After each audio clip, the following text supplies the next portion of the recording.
आज भारत की भूमि की सभी माताओं को सिंधारा दूज का बहुत बहुत बधाई। माता पार्वती, गणगौर महारानी, ब्रह्मचारिणी महारानी, माँ जगत जननी आपके सुहाग को अखंड सौभाग्यवती बनाए, यही भगवान से प्रार्थना। चैत्र के महीने की ये सिंधारा दूज है। आज नवरात्रे की चैत्री नवरात्रे में जो दूज होती है इसको सिंधारा दूज कहते हैं। कौन सी दूज कहते हैं? जम के बोलिए। सिंधारा दूज।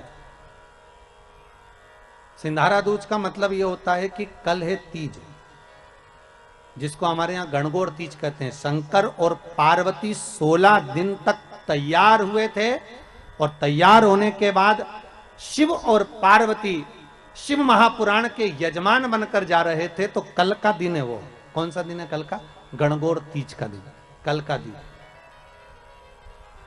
चैत्र के महीने में जो शुक्ल पक्ष की तीज आती है, वो चैत्री नवरात्रे में जो तीज की तिथि होती है, उस दिन शंकर और पार्वती शिव महापुराण के यजमान बनकर कथा सुनने के लिए गए थे।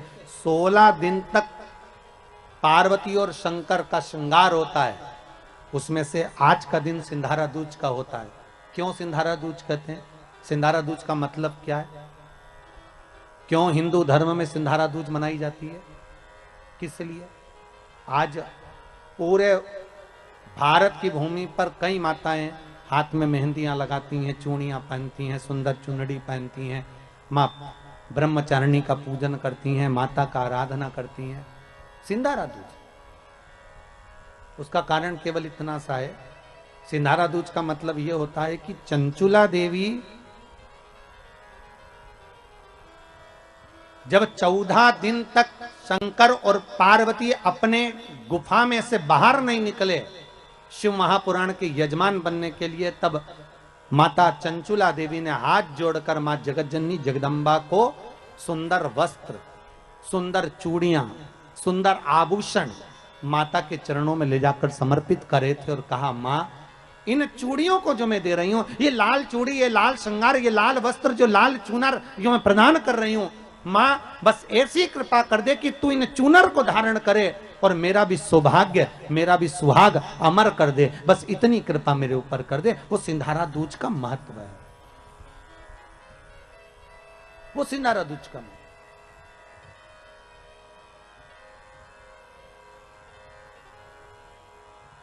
आज भारत की भूमि की सभी माताओं को सिंधारा दूज का बहुत बहुत बधाई।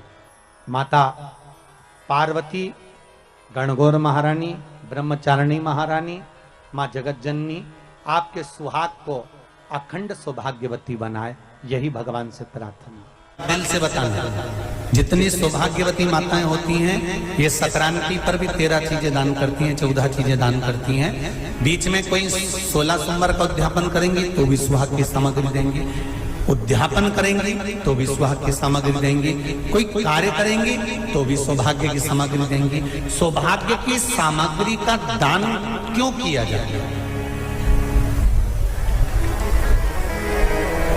सौभाग्य सूचक वस्तुओं का दान क्यों किया जाए? सौभाग्य की वस्तुएं क्यों प्रदान करी जाती है, क्यों दी जाती है? उसका कारण क्या है?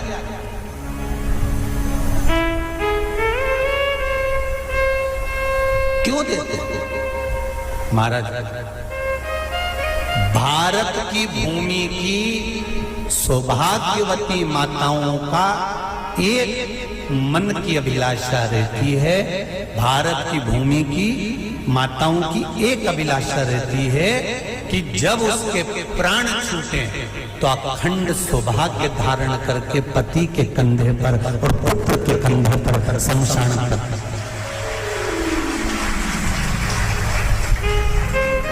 ये भारत की भूमि की माताओं की सोच है, उनके मन का संकल्प, उनके मन का भाव।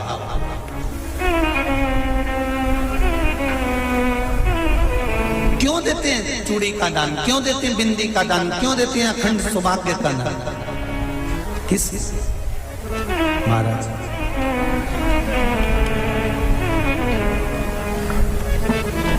मेरे हाथों में भर भर के चूड़ी रहे, मेरे हाथों में भर भर के चूड़ी मैया कोई काम नाही, मेरे मस्तक पे चमकती चूनर रहे, मेरे मस्तक पे चमकती चूनर रहे, और मैया कोई काम नाही, मेरी मांगों में भर भर के सिंदूर रहे, मेरी मांगों में भर भर के सिंदूर रहे, और मैया कोई काम नाही, मेरे पाँव में बिछुड़ी का जोड़ा रहे, एक बिछुड़ी नहीं, कितनी, 2 3 4 5, एक एक पाँव में जोड़े से बिछुड़ी होना चाहिए, केवल एक नहीं, सिंगल नहीं।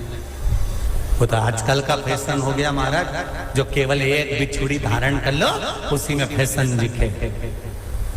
शिव महापुराण की कथा कहती है जब बेटी को विदा करा जाता है और पहली बार बेटी के पांव में जब बिछुड़ी डाली जाती है तो वो बिछुड़ी भी अलग अलग नहीं होती, उस बिछुड़ी के जोड़ को चेन से एक दूसरे से बंधा हुआ होता। बोलो सही है कि गलत? जितने आस्था चैनल पर कथा सुन रहे हैं, जितने फेसबुक पर सुन रहे हैं, यूट्यूब पर सुन रहे हैं, सुन लेना कि मेरे भारत की माताओं का जब पाणी ग्रहण संस्कार किसी व्यक्ति का होता है, उसके पांव में जब पहली बार बिछुड़ा पिनाया जाता है, बिछुड़ी पिनाई जाती है, तो वो बिछुड़ी भी एक दूसरे से बंधी हुई होती है, चेन से बंधी हुई होती है। उसको अलग अलग वाली बिछुड़ी शादी के मंडप में नहीं पिनाई जाती। क्यों? जैसे ये बिछुड़ी एक दूसरे से पांव में बंधी हुई है, तुम्हारी जिंदगी अंतिम श्वास तक ऐसी ही बंधी हुई है, यही वर्णन है। वो तो अब माताओं ने थोड़ा सा फैशन चेंज कर दिया, अब पांव में ज्यादा बिछुड़ी नहीं पहनती, गड़ती है, चुभती है, एक बिछुड़ी धारण है। महाराज पर नहीं, बिछुड़ी भी 2 हो, जोड़े से। हमारी माताएं, भारत की भूमि की जो माताएं हैं, ये चूड़ी भी हाथ में पहनती है तो जोड़े से पहनती है। बोलो जैसा सही है कि गलत है? एक अकेली चूड़ी माताएं हाथ में धारण नहीं करती हैं। अगर भारत की भूमि की संस्कारित माताएं हैं और भारत की भूमि की सभ्यता और संस्कृति को जानती है तो अकेली चूड़ी नहीं, जोड़े की चूड़ी पहनेगी, 2 चूड़ा डालेगी, 4 डालेगी, 12 डालेगी, पर सिंगल नहीं, अकेले। महापुराण की कथा ये कहती है कि पार्वती जी ने और गंगा जी ने जितना सौभाग्य का दान दिया है, उनके बराबर दुनिया का कोई व्यक्ति इतना सौभाग्य का दान नहीं दे सकता जो माता गंगा और पार्वती दोनों दान दे रहे हैं।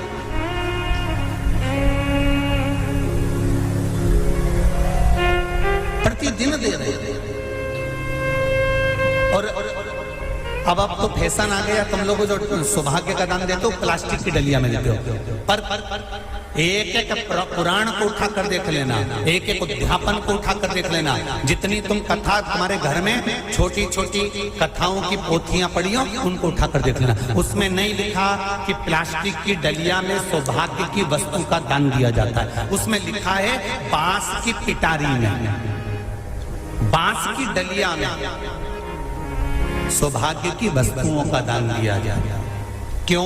क्योंकि बांस वंश की वृद्धि करता है, बांस सौभाग्य की वृद्धि करता है, और बांस अखंड सौभाग्य। जैसे बांस का पौधा बढ़ते चले जाता है, बढ़ते चले जाता है, उसी तरह बांस की डलिया में जब दान दिया जाता है, बांस की टोकनी में जब दान दिया जाता है, तो ये भाव रखा जाता है कि तुम्हारा सौभाग्य ऐसे ही बढ़ता रहे। पर अब थोड़ा सा फैशन चेंज हो गया तो प्लास्टिक की डलिया,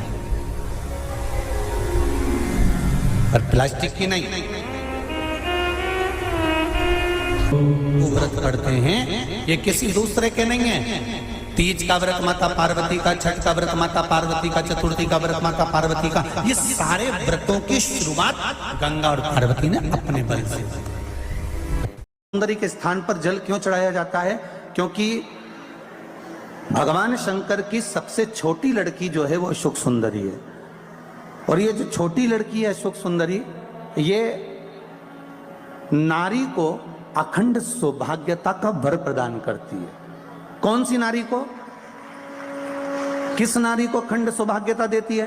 तो महाराज शास्त्र कहता है जिस नारी के भाग्य में लिखा होता है कि इसको वैधव्य होना है, इसके पति को समाप्त होना है, अगर वो नारी अशोक सुंदरी वाली जगह पर जल चढ़ा देती है तो पति पर अगर काल भी मंडरा रहा होता है तो मां अशोक सुंदरी महाकाल से कहकर काल को टाल देती है। वो अशोक सुंदरी का शास्त्र कहता है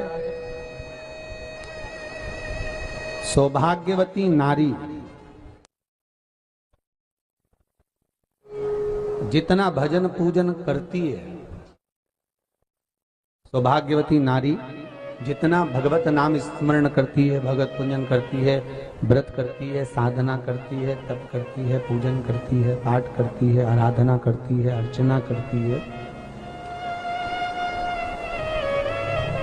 उस सौभाग्यवती नारी का किया हुआ दान, पुण्य, धर्म, भजन, कीर्तन, स्मरण, सेवा, चाकरी उसके पति के भी काम आती है और उसके पुत्र और पुत्री के भी काम आती है। एक सौभाग्यवती नारी के द्वारा किया, आवाज पकड़ रहा है,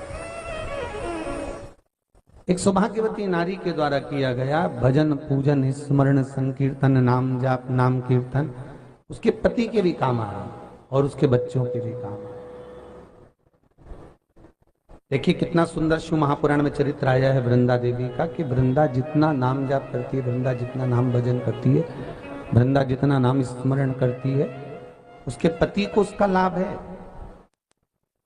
सोमवार के व्रत का अगर आप विधान देखेंगे, और हम तो कहते हैं केवल 16 सोमवार से ही मतलब मत रखो। आप माताएं अगर एकादशी का व्रत कर रही है, सोमवार का कर रही है, मंगलवार का कर रही है, बुधवार का करे, गुरुवार का करे, चतुर्थी का करे, तीज का करे, छठ का करे, आप जो भी व्रत करते हो उस व्रत का विधान स्कंद पुराण में लिखा हुआ है। और स्कंद पुराण में क्या वर्णन लिखते हैं कि नारी जब सौभाग्यवती हो जाती है, लड़की की जब शादी हो जाती है और वो अपने पति के घर में जब रह रही होती है, पति के संग रह रही होती है, तो पति के घर में रहकर जितना भजन पूजन करती है, जितना स्मरण करती है, वो उसके द्वारा किया गया भजन, पूजन, व्रत, आराधना, उद्यापन, चाकरी, दर्शन, ये सब का फल उसके पति के खाते में भी जाता है और उसके पुत्र और पुत्री के भी खाते में जाता है। पर उसमें एक बात का विशेष ध्यान रखना, स्कंद पुराण कहती है कि आप व्रत को उठाएं। आपने व्रत उठाया, कहां उठाया? पति के घर से उठाया, ठीक है। आपने व्रत उठाया सोमवार का, 16 सोमवार का, पशुपतिनाथ का, या गुरुवार का, या मंगलवार का, या बुधवार का, जो भी व्रत आपने उठाया वो पति के घर से उठाया। अब आपका फर्ज क्या है कि व्रत आप अगर कर रही हो तो पति के घर का ही अन्न, पति के घर का ही जल,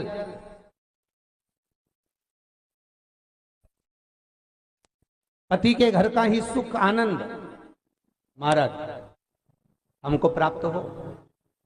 अगर व्रत करने के दिन मालूम पड़े आपके कोई तीज का व्रत, छठ का व्रत, चतुर्थी का कोई विशेष खास जो व्रत होता है, सोमवार का व्रत, पशुपति व्रत, और आप अपने मायके चली गए और मायके का अन्न जल आपने ग्रहण किया, मायके का प्रसाद ले जाकर, मायके की थाली ले जाकर, मायके का पूजन का सामान ले जाकर आपने भगवान की आराधना करी, तो स्कंद पुराण कहती है वो स्वीकृत नहीं होता, क्योंकि विवाह होने के बाद गोत्र बदल जाता है। उस गोत्र का अन्न चाहिए, उस गोत्र का भाग चाहिए। लगने लगे कि हाँ बहुत कष्ट है, कर्जा भी बढ़ गया, तकलीफें भी बढ़ गई, बहुत दुख भी बढ़ रहा है, कहीं परिवार सही नहीं चल रहा है, तो प्रयास करते रहा करो। हफ्ते में एक बार एक चावल का दाना जल के पात्र में डाल लिया, एक काली मिर्च जल के पात्र में डाल ली, और उस जल को ले गए, थोड़ा सा चंदन का छींटा डाल दिया, ले जाकर शिव जी को समर्पित कर दिया। शंकर को जल चढ़ाने के लिए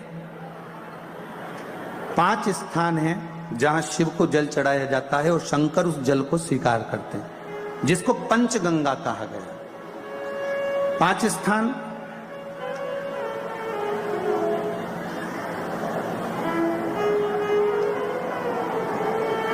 अच्छे से समझ लीजिएगा, जब भी शिव मंदिर में जाएं तो ये 5 स्थान शिव को जल चढ़ाने के लिए ये रखा है। शिवलिंग, गोल जलाधारी, ये चरण जहां से पानी नीचे की ओर जाता है। शंकर भगवान के 13 बच्चे हैं, 13 की 13 बच्चे, शिव जी का संपूर्ण परिवार, 33 कोटि देवता, 64 योगनियां, सब शिवलिंग के आसपास में। आप शंकर जी के मंदिर में जाकर ये कभी ना विचार करना कि पार्वती जी को ढूंढना पड़ेगा या गणेश जी को ढूंढना पड़ेगा या कार्तिकेय जी को ढूंढना पड़ेगा या भैरव को ढूंढना पड़ेगा। हमें शंकर के मंदिर में जाकर किसी देवता को ढूंढने की जरूरत नहीं है। जहां शंकर भगवान का शिवलिंग रखा हुआ है वो माता जी का हस्तकमल है, माता पार्वती जी का स्थान है। जहां शिवलिंग रखा है वो शंकर भगवान है। जहां जलाधारी है उस जलाधारी के पास में जहां पानी बहता है बीच में अशोक सुंदरी का स्थान है। जहां से पानी बह रहा है उसका राइट भाग वहां गणेश जी का स्थान है, लेफ्ट भाग कार्तिकेय जी का स्थान है। शंकर भगवान के ऊपर जो जल गिर रहा है वो शंकर भगवान की 5 लड़कियां जया, विषहरा, शामली बारी, दौतली, देव, ये शंकर जी की 5 बेटियां ऊपर हैं। जहां से पानी बहकर उस निकासी से, जहां नाली बनी रहती है, पानी जहां से निकलकर बाहर मंदिर के जा रहा है वो 33 कोटि देवताओं का स्थान है। इसलिए सारे मंदिरों की परिक्रमा हो सकती है पर शंकर जी के मंदिर की परिक्रमा नहीं करते, क्योंकि वो जल जो जा रहा है वो 33 कोटि देवताओं का स्थान है, उसको हम लांघ नहीं सकते। वो स्थान जल चढ़ाते समय आप इसका स्मरण रखें। पानी का जब पात्र लेकर जाते हैं मंदिर के अंदर, सबसे पहले शिव जी का जो जलाधारी है उसमें राइट भाग पर अपनी मनोकामना कर कर जल चढ़ाएं, फिर लेफ्ट भाग में चढ़ाएं रोग मुक्ति के लिए। अशोक सुंदरी की जगह पर चढ़ाएं, ये तीसरा स्थान। चौथा स्थान माता पार्वती जी का जो कटी भाग है जहां पर शिवलिंग रखा हुआ है उस भाग पर जल चढ़ाएं, चौथा भाग। 5वां भाग शंकर जी के ऊपर चढ़ाएं। ये 5 जगह पर जल क्रमवाइज चढ़ाएं। आप लोग जाते हो डायरेक्ट जाकर शंकर जी पे जल उंडेल कर आ जाते हो, सीधे गए और शिव जी पे जाकर आपने जल चढ़ा दिया। हमारे यहाँ शास्त्र कहता है जैसे अपन देवताओं की पूजन करते हैं तो पंडित जी सबसे पहले पूजन किसकी कराते हैं? जम के बोलो जरा, गणेश जी की। गणेश जी के बाद पूजन कराते कराते कराते कराते कराते कराते आगे के सारे देवता कराते कराते कराते कराते फिर मूल पूजन पर पहुंचते हैं। आप डायरेक्ट मूल पूजन पे पहुंच जाते हो। और सरल भाषा में समझ लो, जितनी सरल भाषा में समझोगे ना उतना अपने जीवन में उतर जाएगा। इस छत के ऊपर आपको चढ़ना है, निशानी रखी है,